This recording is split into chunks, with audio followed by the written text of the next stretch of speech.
My most popular video to date asked the question, should you consider a Southern Caribbean cruise? The short answer was, yes, what are you waiting for? But I think we need to revisit the discussion for a few reasons. I've gone through 2 iterations of my scoring algorithm since recording that video. The itineraries I discussed are no longer being offered, and honestly, maybe it's not for everybody. My very first cruise was a Southern Caribbean cruise on Royal Caribbean's Monarch of the Seas. The year was 1993. Ooh.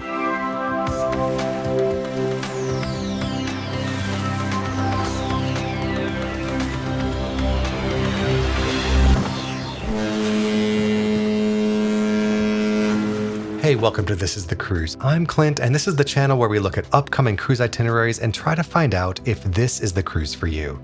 My wife and I cruise for a number of reasons, but the primary one is to see as much of this amazing world as possible in a way that's cost-effective and ideally convenient.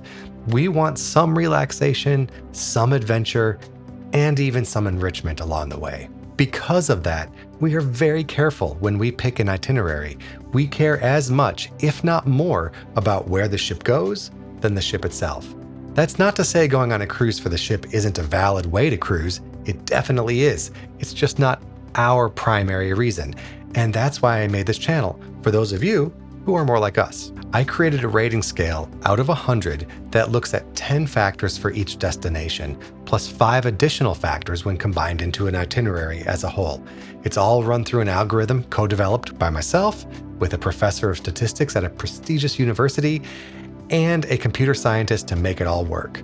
I'll link to a video in the description below where I go over the scoring methodology in much deeper detail. Okay, let's get the obligatory like and subscribe out of the way. I really appreciate the support, and there are a bunch of ways you can support me and this channel. It's a hobby, but it does cost a little bit of money to keep it going, so I really appreciate it. Feel free to buy me a cup of coffee using the safe and secure link in the description below, or join the channel to provide even more support. All right, let's get cruising. Before I dive in, let me put some boundaries on what we're looking at. This video would be hours long if I covered every single itinerary that's currently scheduled.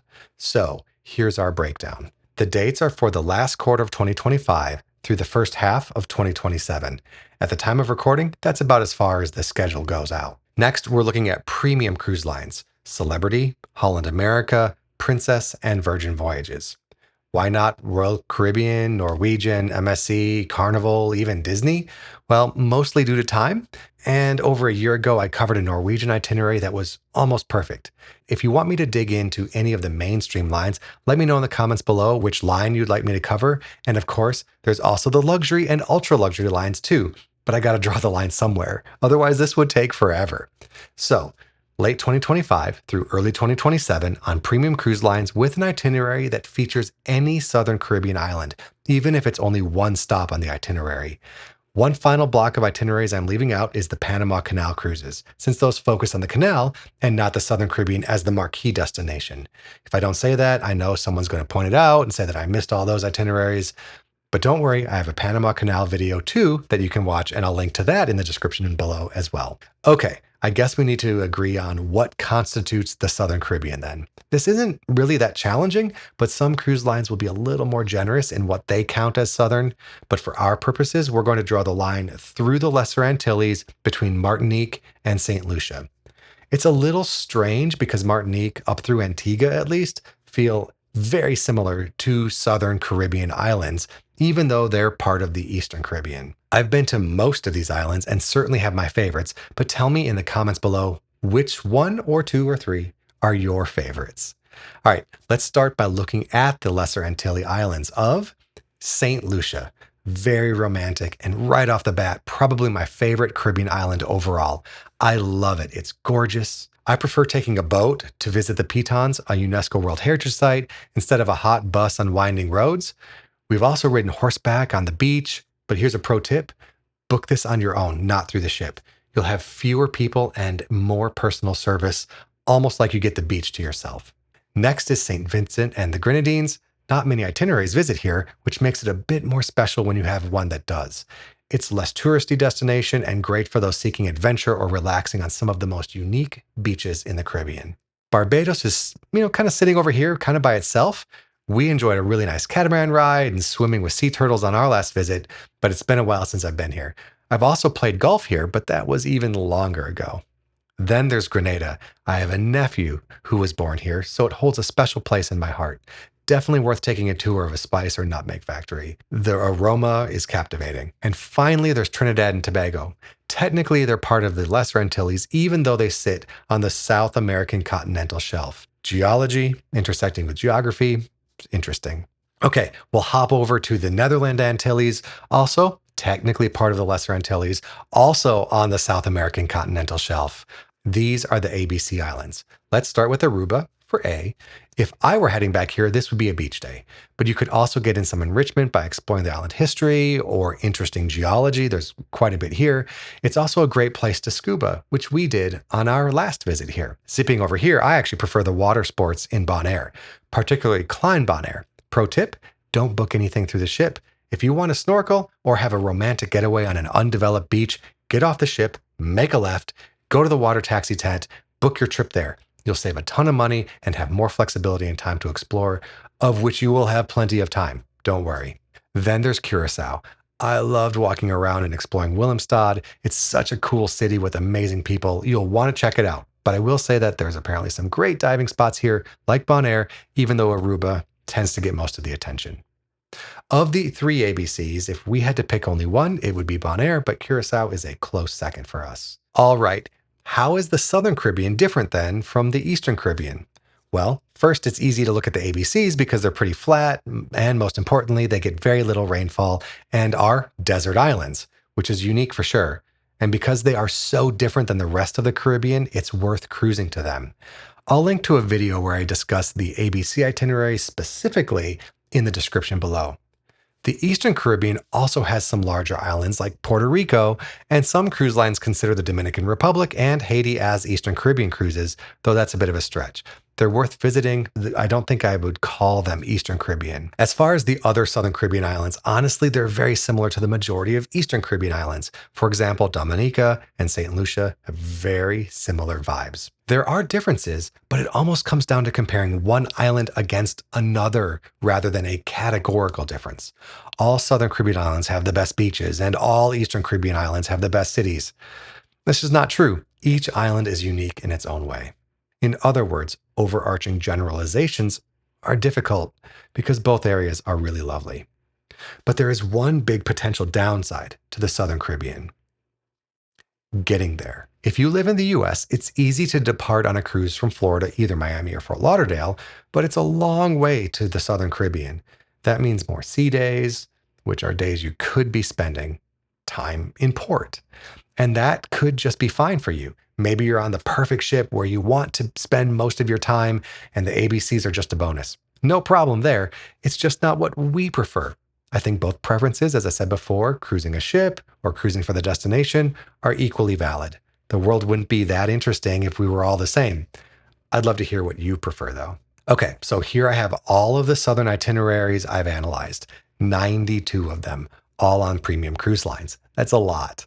The highest scoring itinerary is 78.38 out of 100, but let's look at the bottom ones really quick. 8 nights Aruba, Bonaire, and Curacao on Celebrity Reflection, 8-day Southern Caribbean with ABC Islands on Majestic Princess, 8 nights Aruba, Curacao, and Bonaire on Celebrity Silhouette, and 8 nights Aruba, Curacao, and Cayman on Celebrity Ascent. Whew, all below 65 points. They all leave from Fort Lauderdale and then cruise down to the ABCs and then back. The main reason they have slightly different scores is because of the ships. I use Cruise Critic ship rating, and since I haven't sailed them all, though I'd like to, the 8-night Aruba, Curacao, and Cayman on Celebrity Ascent skips Bonaire and visits the Cayman Islands instead. It's a reasonable trade that doesn't really affect the score, but if I were going to the ABCs all the way down from Florida, it's a long way and I wouldn't want to visit all of them. So making that trade, Cayman Islands for Bonaire, I don't think I'd want to do that. My rating is focused on the itinerary destinations, though, and these itineraries suffer with a low port to sea day ratio. But I'm not just focused on the ABCs here. There must be a logistical or practical reason that the lines don't do 8-day sailings to other Southern Caribbean islands from Florida. And I'm not really sure why that is. So what's the solution? Well, if you want a round trip itinerary from Florida, you need more than 8 days, unless you're just fine going to the ABCs. Let's take a look at these options. If you only have 9 days, you do have more choices. That's because there is time to stop along the way on your way down or back from the ABCs. There are also other itinerary options that open up for us to see other parts of the Southern Caribbean. So let's take a look. Both Celebrity and Holland have sailings that add a stop to the ABCs. There's the 9 nights Aruba, Bonaire, and Curacao on Celebrity Reflection, which sails October 24th, 2026, and stops at Grand Cayman on the way down to the ABCs. It gets a cleansed cruisability score of 67.13. Holland America has their version of this itinerary. There are 2 more sailings in 2025, 5 in 2026, and 2 again in 2027. And depending on your preferred dates, you'd be on Rotterdam or on New Statendam. Holland America adds their private island Half Moon Cay to the journey, and these score basically the same as Celebrity sailing. I could see having a debate between these two options. Celebrity has its upscale and modern style. Holland is classic cruising. Grand Cayman has a bit more to explore on the island, but Half Moon Cay is one of the most relaxing destinations in the Bahamas with some of the best sand you will ever experience. Honestly, though, I wouldn't pick any of these. Your best 9-day options are the 9-night Antigua, St. Lucia, St. Kitts, St. Thomas on Celebrity Eclipse, sailing on November 11th, 2026, or April 2nd, 2027. It leaves from Fort Lauderdale and visits Antigua, St. Lucia, St. Kitts and Nevis, and St. Thomas. They put all the destinations in the name, and it gets a cleansed cruisability score of 67.83. Oh, we're starting to improve a little bit. But the best 9-night itinerary is the 9-night Antigua, St. Lucia, St. Kitts, Rosso on Celebrity Eclipse. There's only one sailing though, and it's on December 3rd, 2026. It leaves from Fort Lauderdale and visits St. Kitts and Nevis, St. Lucia, Dominica, and Antigua. It gets a cleansed cruisability score of 69.07. Comparing these two itineraries on Celebrity Eclipse, the difference is that you're trading St. Thomas for Dominica. And if the focus is the Southern Caribbean, Dominica is closer to Southern than St. Thomas, which is solidly Eastern. Dominica has a bit more of an unspoiled natural feel, but both are very nice places to go. I'd go on either of these, to be honest, but what if we wanted to extend it another day? Don't worry, I'm going to get back to shorter Southern Caribbean cruises in a bit, so stay tuned for that. There are, of course, 10-day options, and I do think that sailing from Florida, 10-day sailings are the sweet spot if you have the time. So we have 2 really solid options here. The 10-night Ultimate Southern Caribbean on Celebrity Ascent departs February 5th from Fort Lauderdale and visits St. Martin, St. Lucia, Grenada, Dominica, and Antigua, and it gets a cleansed cruisability score of 69.46. Or there's the 10-day Eastern Caribbean Windward and Leeward Islands on Holland America's Zuiderdam. That leaves from Miami on April 7th. It visits St. Martin, Antigua, St. Lucia, St. Kitts and Nevis, St. Thomas, and Half Moon Cay. That's 1 extra stop versus the Celebrity sailing, and it gets a cleansed cruisability score of 71.15. Note that the name of the itinerary is Eastern Caribbean, but it does meet our criteria. I'm glad you're here so we can find this stuff out. All right, I'm going to break my channel rule here. You have an extra sea day on Celebrity Ascent, giving up Holland America's decidedly excellent private island. But it's Celebrity Ascent, a newer ship that's very cool, at least in my opinion. I know, though, it's not for everybody. So how do we decide? You kind of have to figure out which one you prefer. But Holland America does have the slight better itinerary. I don't know what I'd recommend, though. So let's talk price. We want a good value here, right? We haven't sailed the new Celebrity ships because they've been so expensive compared to other sailings with similar itineraries. But this is a rare instance where the prices are cheaper on Celebrity than on Holland America. Holland sailing is a little closer to spring break, which is the main reason I can think of why it would cost more. Even though it scores a little bit less, the 10-night Ultimate Southern Caribbean on Celebrity Ascent gets my pick for 10-day sailings from Florida. For ABC visits, the itinerary usually has an extra stop southbound and then another one when returning, and that breaks up the sea day monotony. The best 10-day itinerary from Florida overall is the 10-day Southern Caribbean Amber Cove and ABC Islands on Holland America's Koningsdam. It departs November 29th, 2025, and it seems like it's the last one offered, which is unfortunate. It visits the ABCs, then they add 3 extra stops along the way: Half Moon Cay, Amber Cove, Dominican Republic, and Grand Turk. Okay, Holland America, if you're listening, it's an awesome itinerary. Bring it back. Not for me, because I actually sailed this itinerary in 2022 and I highly recommend it. Come on, do it for the people, Holland. Let's do it. All right, there is one more kind of category, the 11-day options. I mean, if we can do the ABCs plus 3 on a 10-day, we should be able to do the ABCs plus 4 additional stops on an 11-day, right? Yep. The 11-day Southern Caribbean ABC Islands on Holland America's Eurodam visits the ABCs plus the aforementioned Half Moon Cay, Grand Turk, and Amber Cove, plus it adds Cabo Rojo, Pedernales, Dominican Republic as well. That's a northern DR stop and with Amber Cove, and a southern DR stop with Cabo Rojo. This cruise has one sailing on March 23rd, 2027, and gets a Clint's Cruisability score of 71.78. All right, 2 more before we flip this conversation upside down. Celebrity has the 11 Nights Ultimate Southern Caribbean on Celebrity Eclipse.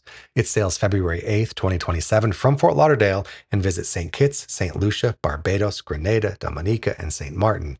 That's 3 true Southern Caribbean islands and gets a Clint's Cruisability score of 72.02. Very nice. The other itinerary I like in this category is another Eastern Caribbean sailing that still gets down south. The 11-day Eastern Caribbean Windward and Leeward Islands on Holland America's Rotterdam. It leaves from Fort Lauderdale and visits St. Martin, Antigua, Dominica, St. Lucia, St. Kitts and Nevis, and St. Thomas, and Half Moon Cay to wrap up the journey. Should I say that again? Leaving from Fort Lauderdale, it visits St. Martin, Antigua, Dominica, St. Lucia, St. Kitts and Nevis, St. Thomas, and Half Moon Cay. That's a really nice itinerary. It gets a Clint's Cruisability score of 72.98. The reason it scores higher is the extra port. It's one less sea day. And that's typical from what I see when I put up Holland America against Celebrity. We saw it with the 10 days, right? For the same number of days, Holland tends to get an extra stop in, and that's regardless of global region. So it's worth looking at. Iceland, Norway, Mediterranean. That's been our experience, at least. If you're finding the content helpful, quick reminder, don't forget to like the video. Give that subscription button a big hug for me. It really does help. There's a reason why every single video on YouTube asks you to do it, because it really does help. Anyway, all right, now where were we? Yes, I was about to say 11 days is a long time to spend, and there's got to be a better way. And there is. It's honestly pretty easy. Just cruise from San Juan. My very first cruise, as I mentioned, departed from San Juan, and it was a 7-day itinerary. Let's adjust our filters to look at Southern Caribbean sailings from San Juan. With the exception of a couple of outliers, the scores are all pretty much the same. We've left Holland America behind. They're not sailing Southern Caribbean cruises from San Juan, but we've added Princess and Virgin Voyages into the mix. The salmon colors are Virgin Voyages, the lighter greens are Princess, and the dark green blue is Celebrity. Your options are 6, 7, 8, and 11-day sailings. Let's level set and look at the low scoring itinerary. Typically, I'd say it's the one to avoid, but maybe not. I think this is going to bring some perspective. It's the 7-day Southern Caribbean with Barbados, St. Lucia on Grand Princess.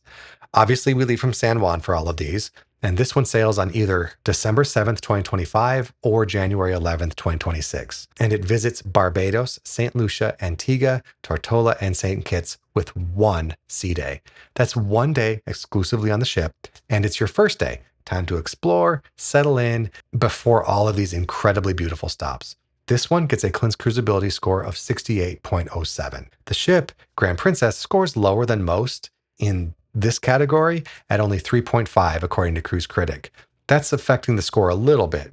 And then, when the stops are combined and run through my weighted average algorithm, the combination isn't as high as some of the other combinations on the list, but it's still a really nice itinerary. I'd have no problem with this one. This itinerary even scores higher than 2 sailings on Virgin's Valiant Lady, which has a ship score of 5, so we know it's not exclusively due to the ship. I break down Virgin sailings from San Juan in another video, so I'm not going to talk too much about them here. The bottom line is that these sailings are all really nice, but given the amount of options you do have, I think I would consider avoiding the 6-night Caribbean East, Virgin, and St. Isles on Valiant Lady. The sail dates are November 14th, 2026, January 23rd, 2027, and March 13th, 2027. It gets the lowest score of this group at 68.5, but it's only a 6-night cruise. I'd also maybe pass on Valiant's January 17th, 2026 sailing. called St. Kitts, Barbados, Martinique, and more, it gets a cleansed cruisability score of 68.87. And then, of course, if we had to pick some to avoid, I would maybe avoid the Grand Princess sailing I previously mentioned. The reality is they're fine, but there are better options. So let's run through the top 5 of the 7 and 8 day sailings. I figure if you have time for 7 days, you probably could do 8 too. So number 5, the 7-day Southern Caribbean with Barbados and Antigua on Grand Princess. It departs March 1st, 2026 or March 29th, 2026. You'll visit St. Martin, Antigua, Dominica, Grenada, and Barbados. This gets a cleansed cruisability score of 72.5. Coming in at number 4 is the 7-day Southern Caribbean with Antigua and St. Kitts on Grand Princess again, departing February 8th, 2026.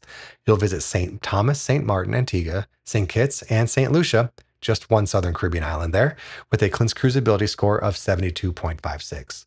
It barely edges out the previous itinerary. Number 3 is actually a holiday cruise, the 7-day Southern Caribbean with Barbados Holiday on Crown Princess, departing San Juan December 27th, 2026. Crown Princess gets a ship score of 4.5, so it's a step up from Grand Princess. This itinerary visits St. Thomas, St. Martin, Antigua, St. Lucia, and Barbados, and gets a cleansed cruisability score of 72.56. Same number as actually number 4, but a nicer ship. This also has one truer Southern Caribbean stop, swapping out St. Kitts for Barbados. However, you are paying a holiday premium for this one, but it's still a nice sailing. Number 2 is the 7-night Southern Caribbean on Celebrity Constellation. Departing on February 6th, 2027, you visit St. Thomas, Antigua, Dominica, St. Lucia, and Grenada. Ooh, very nice. Very, very nice. It gets a cleansed cruisability score of 73.13 and the best value of all of the top 5. The number 1 rated 7 and 8 night itinerary is, though, the Virgin Voyages 8-night Puerto Rico to Aruba, Bonaire, and more on Valiant Lady. It departs January 29th, 2027, and visits the ABCs, and then stops at Martinique and St. Martin on the way back. See, you get the ABCs on an 8-day, right? You can do it, all 3 on an 8-day, plus 2 additional stops, with only 2 sea days in the mix. This one gets a cleansed cruisability score of 74.99. Very respectable and worth considering for the itinerary alone. Virgin is nearly all-inclusive when you book, so you need to account for that in the price because it can appear to be a bit more expensive. But this particular sailing is a solid value, at least at the time of recording. All right. So what about those 11 days from San Juan? There was 6, 7, 8, and 11. Well, there are only 2. And these are intensive Southern Caribbean itineraries, which makes them very intriguing. I mean, if you have time to do 11 days from Florida, you may have time to do 11 days from San Juan, right? I mean, it's a little bit further flight, but it's not difficult to get to. The best value of the 2 sailings is the 11-day Southern Caribbean Islander sailing on April 5th, 2026. It visits St. Thomas, St. Kitts, Aruba, Curacao, Bonaire, Amber Cove, Dominican Republic, Grand Turk, before making its way to Fort Lauderdale, which makes it a repositioning cruise. So you get a little Puerto Rico time and a little South Florida time, if you'd like. It gets a cleansed cruisability score of 73.23. Not quite as high as that 8-day we just discussed. We actually did a repositioning cruise similar to this on the West Coast earlier this year. It was actually pretty cool to start and end in 2 different places. Did I say it was similar to this? I mean, it was in that it was a repositioning cruise, but it was West Coast, totally different than the Caribbean. But still, as long as you can get to and from your embarkation and disembarkation ports, why not? But the next 11-day itinerary is the best Southern Caribbean cruise you can book on a premium cruise line right now. If you're looking at a 10 or 11-day from Florida, reconsider. Look at this one. Listen to this itinerary. It's the 11 nights Southern Caribbean intensive on Celebrity Constellation, and it lives up to its name. It has 1 sailing on November 17th, 2026, and visits Tortola, Antigua, St. Lucia, Grenada, Barbados, St. Vincent and the Grenadines, Martinique, and finally Dominica. That's four Southern Caribbean ports. It gets a massive cleansed cruisability score of 78.38. Wow. The downside?